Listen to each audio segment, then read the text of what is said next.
Jersey. Good afternoon. That's a resounding, very good. That's pretty promising at the beginning of the session to be that pronounced. Very good. I'm Roger DeRosa, and I'm the Massachusetts State Coordinator for the We the People program, and I'm delighted to be here to listen to your testimony, and let's welcome our judges. Please be seated.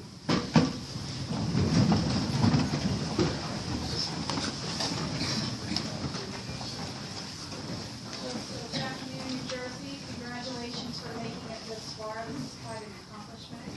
My name is Laura Caldera-Taylor, and I'm here from Portland, Oregon, where I'm a trial attorney. My name is Lynn Uzell. I'm a scholar in residence at the Center for the Constitution at James Madison Law. And my name is Andy Levy. I'm a trial lawyer from Baltimore, and I also teach at the University of Maryland Law School. This time, please introduce yourselves. Hi, I'm David Nadler. I'm a senior at East Brunswick High School. Hi, I'm Jake Mattis. I'm a senior at East Brunswick High School. I'm Adam Fink. I'm a senior at East Brunswick High School. Hi, I'm Ryan Josephson, also a senior at East Brunswick High School. Hi, I'm Aisha Rashid. I'm also a senior at East Brunswick High School. I'm Elima Sakucha. I'm also a senior at East Brunswick High School, and this is our teacher, Mr. Bond. Good afternoon. Good afternoon. There seems to be a theme here. And you are Unit 6, and this is question 2. 31 countries have some form of mandatory voting. More than half back up the legal requirement with an enforcement mechanism. Should the United States make voting mandatory for federal primary and general elections? Why or why not? What are the advantages and disadvantages of mandatory voting? In what ways, other than mandatory voting, might the United States enhance turnout at elections? Please proceed. The United States should not implement mandatory voting, as it limits our underlying values and fundamental rights, enhances uneducated voting, removes the protest of not voting, and weakens the concept of civic virtue. Compelled voting restricts the basic and inherent liberty to choose not to participate. While we do not think this acts as an excuse not to vote, it does recognize the importance of freedom and its place in our society. We have recognized First Amendment protections against compelled actions, exemplified in the religious protections of Jehovah's Witnesses in West Virginia v. Barnett, and the aversion to compelled speech in Woolley v. Maynard's rejection of mandatory display of a state motto on a license plate. Conceptually, we believe that rights should not be compelled, as they are ours to choose to embrace or not. We also fear that uneducated voters who vote have a greater tendency to lead to bad choice or the tyranny that worried the framers. Professor Alexander Micheljohn noted that self-government is only possible if voters acquire the intelligence and integrity that casting a ballot is assumed to express. The values and importance of voting as a civic duty and a means to actuate legitimate change should not be tarnished by compelling it. Advantages of mandatory voting include that it enhances civic engagement, provides a broader view of equality's preferences, enhances popular sovereignty, consent of the governed, democracy and legitimacy, reduces polarization, and potentially limits the impact of money on politics. It enhances civic virtue at a basic level through increasing participation, as all citizens would have to either vote or utilize a now-voting checkoff. Addressing popular sovereignty, Professor Thomas Walker noted that through voting, people express their political will and ultimately control the institutions of government. The disadvantages of mandatory voting include it goes against democratic ideals, increases the amount of uneducated voters, as well as informal or non-purposeful votes. It is a form of compelled speech, and the people do not support it. Compulsion changes voting from a right into a duty, akin to serving on juries. This brings into question whether the vote reflects legitimate consent or choice of the best available. Uneducated voters could produce poor decisions, leading to poor representation or even a demagogue. They've also led to what is called informal or non-purposeful voting, sometimes described as donkey voting. In a 1937 Australian election, the first 4 candidates alphabetically listed won that election. The United States can enhance election turnout by implementing a national holiday for voting or weekend voting, offering same-day registration, increasing the amount of polling stations, educating about its importance, free government voting ID cards, important issues, and inspiring candidates. The Pew Research Center noted that 45% of Americans who did not vote claimed structural reasoning, and 35% identified scheduling conflicts. The National Commission on Federal Election Reform reported that an increase in availability of poll workers and suitable polling places would in fact make voting much easier. Through education about the impact of voting, we can instill a greater desire to vote and actuate popular sovereignty, and have society better reflect our needs. The provision of free federal ID cards would also assure that all those who wish to participate can actuate and utilize this important right. However, what seems to bring out the most important involvement are issues and candidates. In the 2004 election, Republicans put gay marriage bans on the ballot in 11 states as a means to bring social conservatives to the polls. Aspiring candidates also can increase turnout. In the 2008 election, 2.88 million more African Americans voted than in the 2004 election. Currently, in the United States, each state sets up its own voting mechanisms. Should that change to a unitary voting mechanism, and if so, how? Before you answer, let me remind you to take your notes off the table. Well, I think that while there's always an appeal to standardizing election procedures and national procedures in general, to make it flat across the board all the same wouldn't reflect how America is. There are cities where you need polling stations every few blocks, and then there are rural areas where you only need one, maybe in a high school somewhere. So I think standardizing it would really end up confusing the system. I think it would be also nearly impossible to create a logistical standard to implement a voting mechanism and procedure. As mentioned, if you look at rural states, or what my colleague mentioned about city areas, to have an exact method of how to do it wouldn't be the most efficient choice. So you used some terms I'm not familiar with in your opening. You talked about donkey voting, and you also referred to voters' structural concerns as one of the large reasons given. Could you explain both of those terms to me? Donkey voting is essentially throwing away your vote by either writing down an illegitimate candidate such as yourself or a cartoon character, or defacing the ballot, or just selecting down the line alphabetically. So that is donkey. Yeah, really what we need is an uneducated voter, or a voter who does not know what. Okay, so should we have a literacy test for people before they can vote to make sure that they are informed enough for our case? I'll be the first to say we should not have a literacy. Okay. All right. Well, that seems. I'm not surprised if we can say that. That seems inconsistent, though, with the principles, the very, admirable principles you were arguing for in your opening. Please reconcile that. To address your concern about the education, that's why we would advocate for civic education programs, mandated civic education programs, akin to what we're doing right now. Which the government has cut off funding for. So, unfortunately, where's the funding for that? Well, we would advocate that they restore funding, obviously.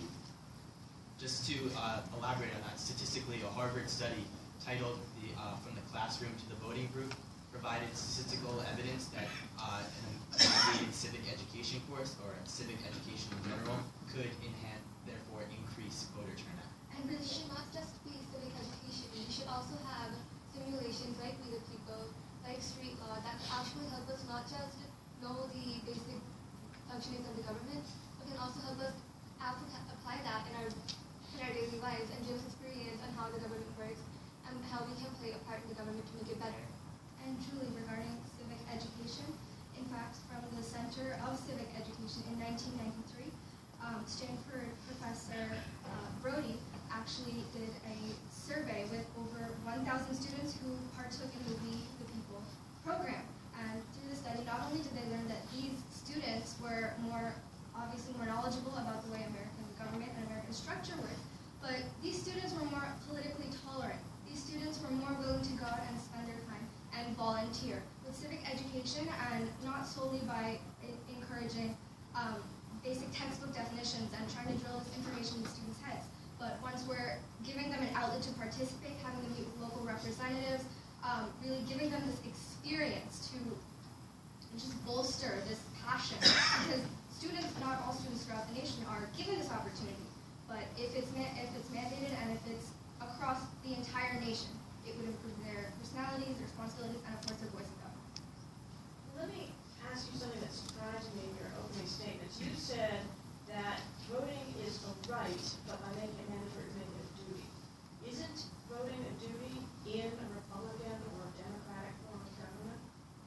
It is a duty, but it's one that enhances your civic virtue, and you could argue that jury duty does as well. However, jury duty has become mundane, and people do not look forward to going to jury duty and taking time out of their lives to do this, and we don't. That's why we compel them to do it.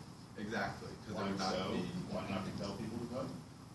Well, because then we get people who aren't informed, who are apathetic. We would also draw in people who don't want to vote for political reasons. There are small groups among us that are communists, that are anarchists, that are Jehovah's Witnesses who can't vote, and to tell them, I'm going to force you to vote and endorse this system that you disagree with would be atrocious. We also look at the newly implemented work test. We see kids take these tests and they just fill in A or B for any answer because they just want to get out and leave.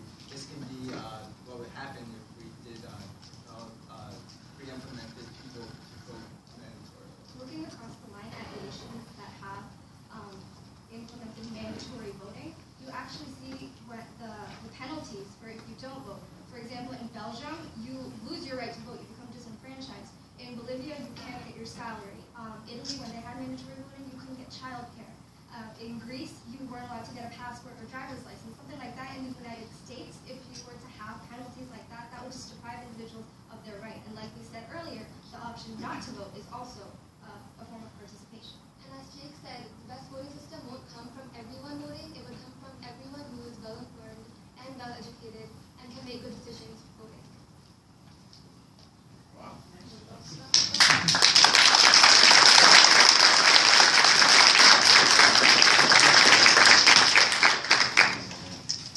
Well, first I want to say that you all did a great job with participation. I could see that you're very passionate about this topic. This is a hard topic. It's not an easy topic to talk about. And you did a great job coming up with some really creative ideas and doing your research in terms of, I've done my research too, and I was hoping to hear some talk about Belgium and some of these other countries. So I commend you for doing a good job in terms of doing your research and also coming up with some creative ideas and solutions. So thank you. Boy, you sure did. This is our first hearing of the day. This is a harbinger of what we're going to, the standard that you set. That's going to be pretty impressive. I really liked your opening. I thought it was full of germane and some non-obvious sources. And I thought your answers to the questions you got, there was really not a single time that I thought you got, first of all, that you got a question that you hadn't anticipated on some level. And your answers were, they were articulate, they were organized, they were responsive, they were very responsive. I would wish that my law students would be able to respond to questions like this. So congratulations, Elizabeth. I'm just going to echo what my colleagues have said. I also was very impressed with the opening statements. I thought it covered a lot of ground for such a short time. It was incredibly broad. I also really appreciate in an opening statement when you consider the other side of the question as well, which you did. And so not only advocate for your own position, but also recognize what are the arguments in favor of the other side. I also was very impressed by the participation level during the Q&A, because that's, I mean, it's a good thing for every group, but it's an especially hard thing for a large group like this. And I just want to commend you for what you did. I think that you have really set the bar high for today. So congratulations.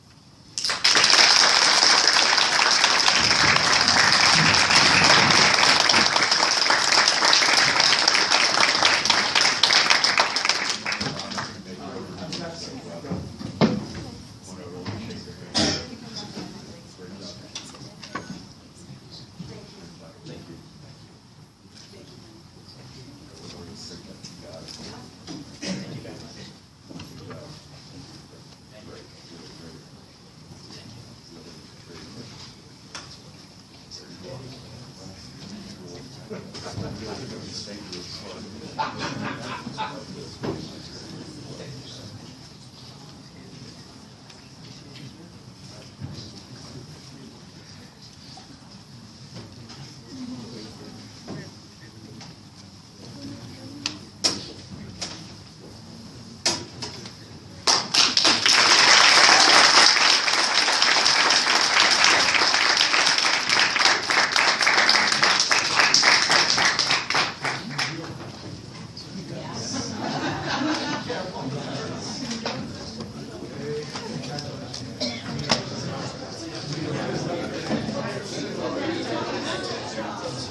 Alright folks, we have a bye now for the next 10 to 15 minutes. So if you need a bathroom trip or to get a drink of water or something, now's the time to do it.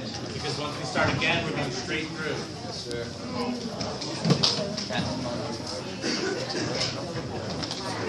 sir.